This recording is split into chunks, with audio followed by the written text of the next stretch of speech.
तम पुंजजासु वचन रवि कर्णिकर।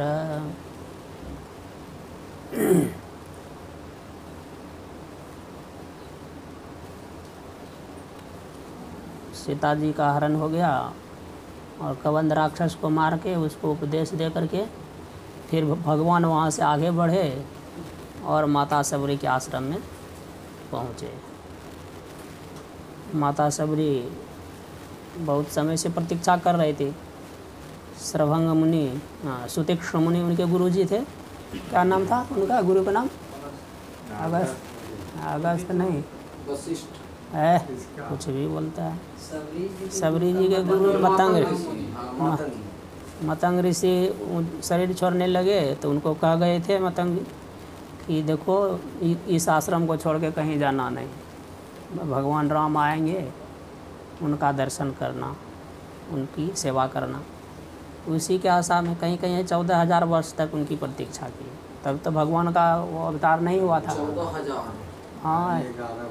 हाँ कहीं कहीं कुछ उतना वर्षों तक वो उसके प्रतीक्षा करती थी। रोज़ भगवान कब आएंगे पता नहीं, इसीलिए रोज़ उसकी भगवान के आने के लिए जो यथोचित व्यवस्था होनी चाहिए ना। कोई अतिथि आते हैं तो कितना पहले से सब साफ सुथरा करते हैं, फूल माला आदि सब लगाते हैं, तो वैसे रोज़ नित्य वो करती थी उसी तरह से।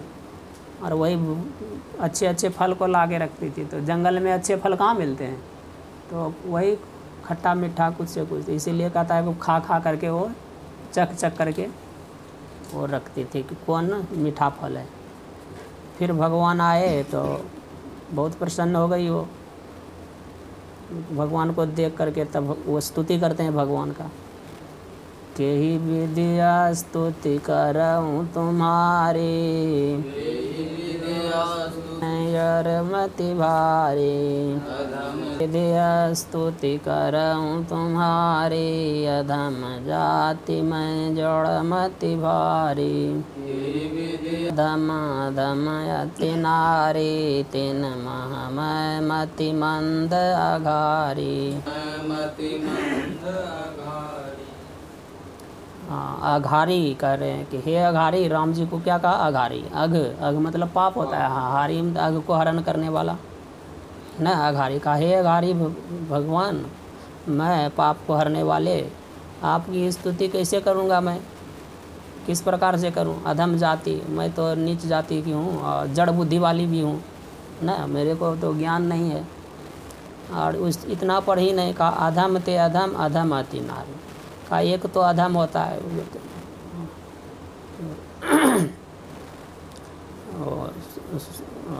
त्रय वर्ण को छोड़ करके उसको अधम कहा जाता है, शूद्र को। एक शूद्र अधम है और उसमें अधम में फिर मैं अधम दूसरे जाति का, वो चतुर्वर्ण से अतिरिक्त माना जाता है, समझे? जो होते हैं जंगल में रहने वाले लोग को, समझे, कोल भील को, वो चतुर्थ वर्ण से बाहर माना जाता है। ऐसा महाभारत में का। उसमें भी मैं स्त्री हूँ। उच्च वर्ण में भी स्त्री रहता है तो उसको भी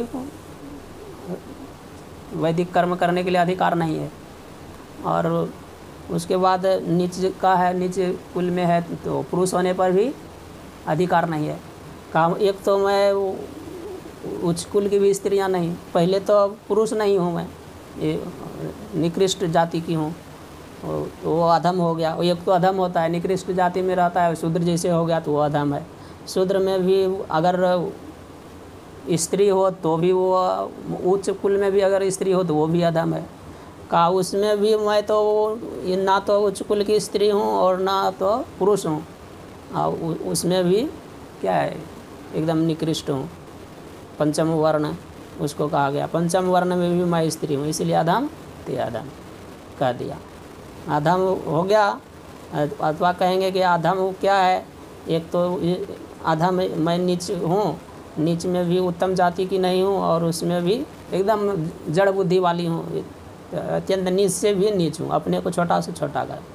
वही तीन मह मैं अति मंद अघारी का, बहुत नीच बुद्धि को हूँ, हे अघारी राम जी। अब कर रहा है, कह रघुपति सुनु भामिनी वाता, मानव एक भगति कर नाता। कह रघुपति सुनु भामिनी बाता, मानव एक भगति कर नाता।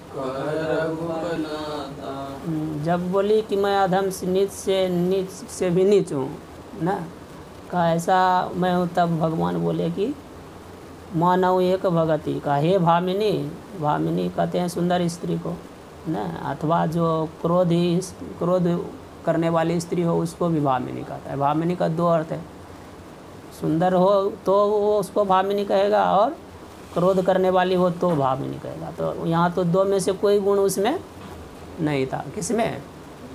सब सुंदर भी नहीं थी और क्रोध करने वाली नहीं थी, क्योंकि कितना उसको कष्ट दिया और ऋषि मुनि लोग, फिर भी कोई भी प्रतिवाद नहीं की, सबको सहन कर ली। तो क्रोध भी करने वाली भी नहीं थी, इस फिर भी उसको भावनी कहा। तो कहा सबसे बड़ा सुंदरता क्या है? भक्ति की सुंदरता है ना, क्योंकि भक्ति से क्या होता है? अंतःकरण शुद्ध हो जाता है, पवित्र हो जाता है, एकदम शुद्ध इतना पवित्र हो जाता है कि उसमें भगवान दिखने लगता है। समझे? जैसे बहुत स्वच्छ जल हो जाएगा तो क्या होगा? जैसा रूप जाएगा वैसा दिखता है। दर्पण भी स्वच्छ हो तो जैसे सामने जाएंगे वैसे साफ साफ दिखेगा, मलिन होगा तो नहीं दिखेगा। ठीक उसी तरह अंतःकरण अत्यंत शुद्ध हो जाता है तो क्या होता है? उसमें भगवान दिखता है, नहीं तो भगवान नहीं दिखते हैं। इसीलिए वो अत्यंत सुंदर है, सबसे वो स्वच्छ है, इसीलिए उसको भावनी का, क्योंकि भक्ति का वो भक्ति में परिपूर्ण सकल प्रकार भगति दृढ़ तोड़े, आगे कहेंगे भगवान। इसीलिए कहा मानव एक भगति करना। क्या मैं है सुंदरी, मैं तो केवल भक्ति का ही नाता मानता हूँ और किसी का नाता नहीं मानता हूँ। उस पर कहते हैं जाति पाति कुल धर्म बड़ाई, धन बल परिजन गुण चतुराई, भगतिहीन नर सोहहि कैसा, जल बारिद देखिय जैसा। कुल धर्म बड़ाई, धन बल परिजन गुण चतुराई, भगतिहीन नर सोहहि कैसा, बिनु जल बारिद देखिय जैसा।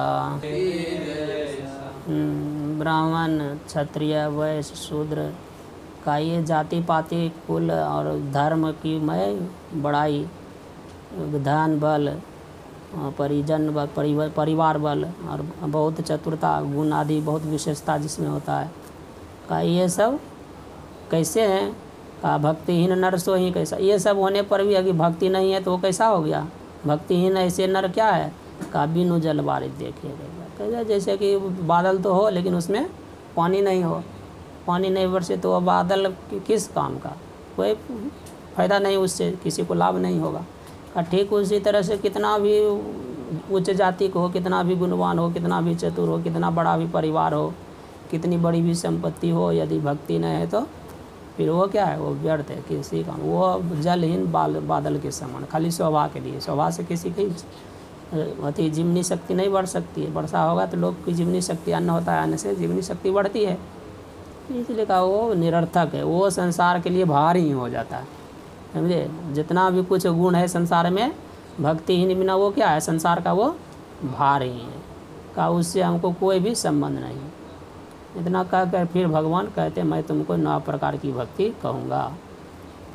उस पर बोल रहे नवधा भगति कहूँ तो ही पाही, सावधान सुनु धरु मन माही। नवधा भगति कहूँ तो ही पाही, सावधान सुनु धरु मन माही।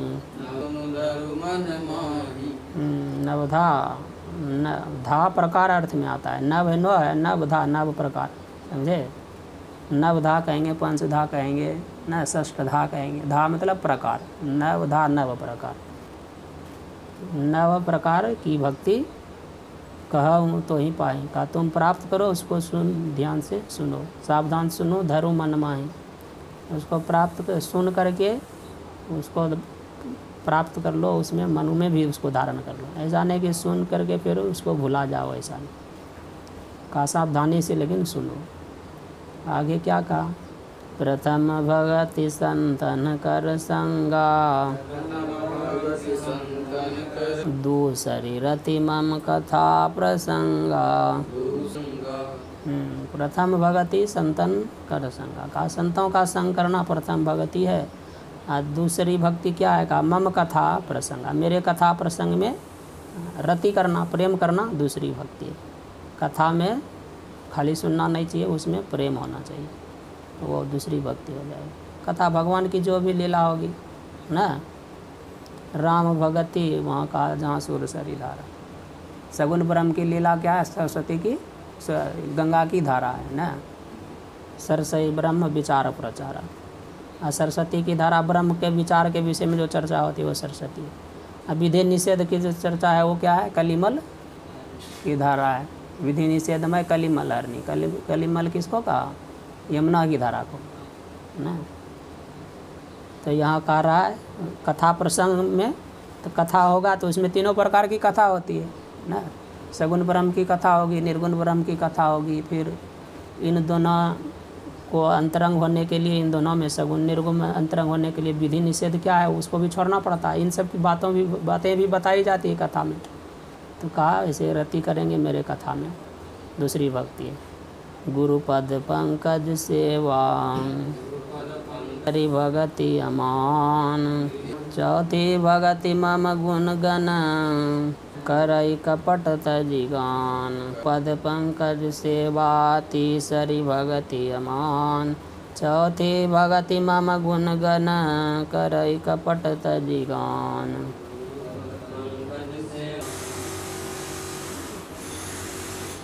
गुरुपद पंकज सेवा तीसरी भगति अमान, मान रहित होकर के गुरु के चरणों की सेवा करना तीसरी भक्ति है। और चौथी भक्ति मम गुण गण, मेरे गुण का, मेरे जो गुण है भगवान के, बहुत प्रकार के भक्तों का उपकार किए हैं, तो उस गुण को गाना, उनकी श्रेष्ठता बखान करना, वो भी कपट छोड़ करके ना। ऐसा नहीं मन में कुछ रख लिए और फिर भगवान का महिमा करते हैं, ऐसा नहीं। ये करना क्या है, पांचवी भक्ति है। श्री सद्गुरु महाराज की।